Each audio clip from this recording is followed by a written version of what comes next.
大家好，我係小雪碧遊戲，但係今日都係唔玩遊戲嘅一日。今日嚟講下颱風紅霞。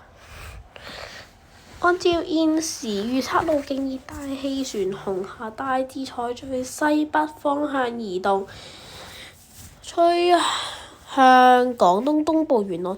預計週日即係聽日啦，凌晨或者朝早將會喺本島以東約170公里登陸。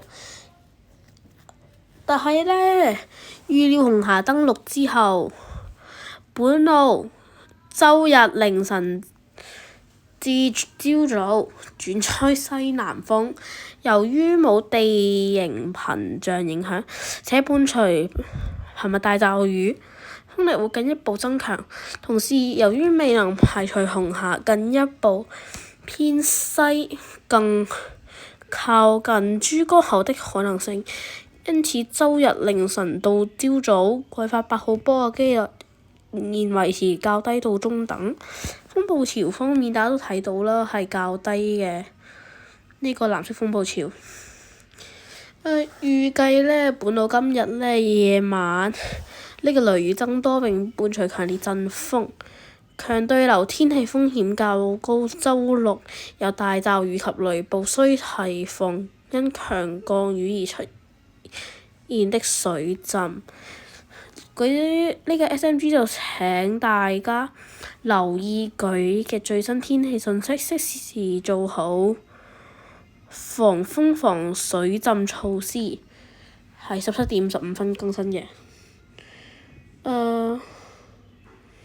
之後再俾你睇下佢嘅路徑咯。呢個係6點鐘路徑，佢依家仲係颱風級，距離澳門280公里，移動速度係1小時20 km。依家懸掛嘅呢個警告信號有雷暴警告同埋3號波。本島天氣預測大致多雲，有幾陣驟雨及雷暴，吹4至6級西至西北風及有陣風。真係依家就唔知道佢會唔會呢突然拐過去咯，離澳門更近一步，依家唔知道。再嚟睇下呢個7日天氣預報啦。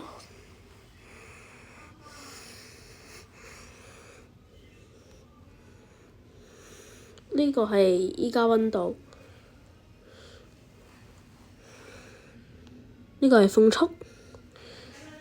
如果齋睇風速嘅話呢，就唔會太大嘅，但係陣風嘅話都冇太大，